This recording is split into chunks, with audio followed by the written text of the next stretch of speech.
Love and basketball, two forces that can build or break a relationship. But when competition and love collide, what happens to the heart? Quincy and Monica's relationship in love and basketball is more than just a childhood romance. It's a psychological battleground shaped by deep-seated attachment wounds, gender expectations, and the unrelenting pursuit of personal success. Today we're diving into their dynamic through the lens of psychology, exploring the emotional highs, the heartbreaking lows, and the subconscious forces that made their love both inedible and impossible to ignore. Quincy and Monica's love story begins in childhood, a crucial period where attachment styles are formed. Psychologists John Bowlby and Mary Ainsworth define attachment as the emotional bond that develops between individuals, influencing how they connect in adulthood. Quincy, played by the actor Omarepps, the golden boy of a famous basketball player, develops an anxious, preoccupied attachment due to his father's inconsistent presence and eventual betrayal. His need for validation and deep fear of abandonment shape the way he navigates relationships. Charming but emotionally reactive, confident yet deeply insecure. Monica, played by the actress Sanaalathan, on the other hand, leans towards an avoidant attachment style. Growing up in the shadow of her mother's traditional femininity, she constantly felt the need to prove herself, both as an athlete and as a woman worthy of love. Basketball was her outlet, but it also became a shield, keeping her emotionally guarded and reluctant to express vulnerability. From the very start, we see a classic anxious avoidant dynamic forming between them. Quincy craves closeness but pulls away when hurt, while Monica desires love but struggles with emotional intimacy. One of the film's strongest psychological undercurrents is the tension between gender roles and self-identity. Quincy, as the charming, talented son of an NBA star, is expected to dominate both on the court and in his relationships. His masculinity is tied to performance, being the best, being admired, and never appearing weak. So when his world crumbles after discovering his father's infidelity, he spirals, pushing Monica away instead of seeking support. Monica, on the other hand, exists in a space where femininity and ambition clash. She is repeatedly told that she needs to quote-unquote act more like a lady, while simultaneously being expected to prove her worth in a male-dominated sport. Her struggle isn't just external, it's internalized. Her love for Quincy is undeniable, but her need to succeed forces her to make hard choices. When faced with Quincy's emotional turmoil, she doesn't know how to confront him in a way that doesn't compromise her dreams. This moment highlights a key psychological theme.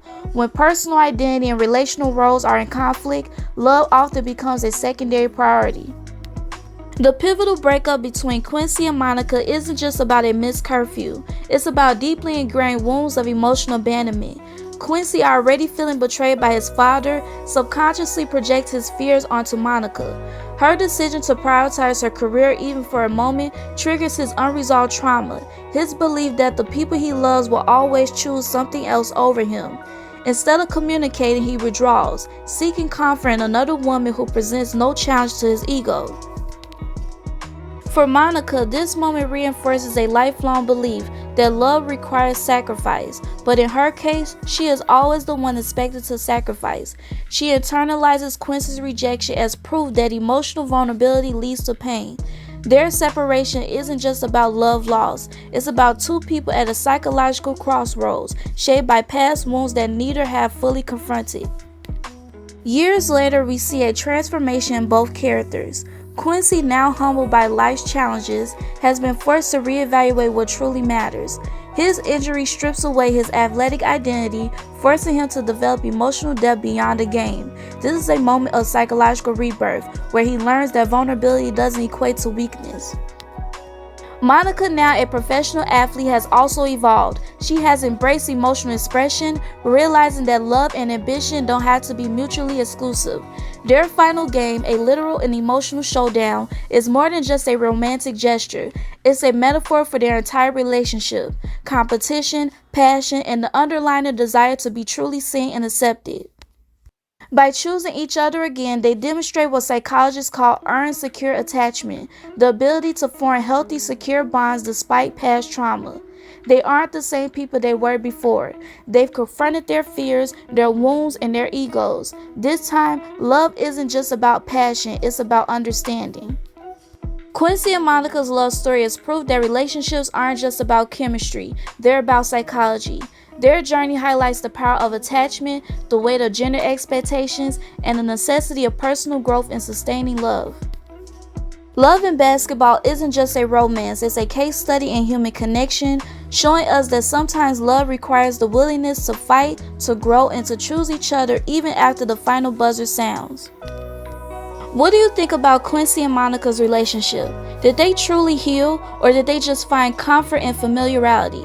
Let's continue the conversation in the comments below. And if you love deep psychological breakdowns like this, don't forget to like, subscribe, and hit that notification bell for more PsychScreenPerspectives. Until next time, keep questioning, keep analyzing, and keep exploring the psychology behind the stories we love.